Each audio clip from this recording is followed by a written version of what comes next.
जय मसीह की।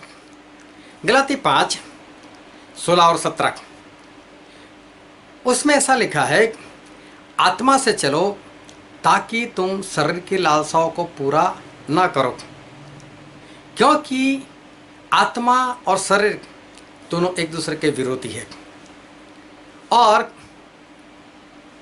इसलिए जो तुम करना चाहते हो वो तुम नहीं कर पाते। आत्मा और शरीर दोनों एक दूसरे के विरोध में इच्छा प्रकट करते हैं।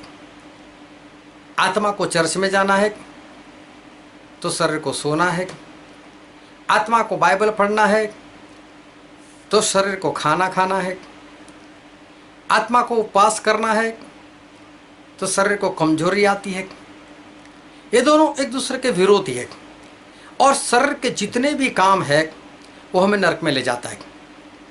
गलाती 5:19-21 आप पढ़ो तो पौलुस वहां पर कहते हैं कि देह के काम, शरीर के काम तो प्रकट है और जो जो वो काम करते हैं वो कभी भी स्वर्ग में नहीं जाएगा। तो शरीर के काम हमें नरक में पहुंचाते लेकिन आत्मा के काम हमें स्वर्ग में लेकर जाते और इसलिए आत्मा से चलो। लेकिन अब आत्मा से कब चल पाओगे, क्योंकि शरीर के अंदर ही आत्मा रहता है। अगर आप चर्च में जाना चाहते हो लेकिन शरीर नहीं जाना चाहता तो आप अकेले कैसे बाहर निकल कर जाओगे? वो नहीं हो सकता, शरीर को साथ में लेकर जाना पड़ेगा। शरीर कब साथ में आएगा? जब आपका आत्मा बलवान होगा। तो अगर शरीर आपका बलवान होगा तो आत्मा को मारकर बिठाएगा, चल बैठ, नहीं जाना है। लेकिन अगर आपका आत्मा बलवान होगा तो शरीर को मारकर बिठाएगा, चल बैठ, चलना है, मतलब चलना है। तो अगर स्वर्ग में जाना चाहते हो, आत्मा के काम करना चाहते हो तो जितना हो सके इतना शरीर को कमजोर बनाना सीखो और उतना ही आत्मा को बलवान बनाना सीखो।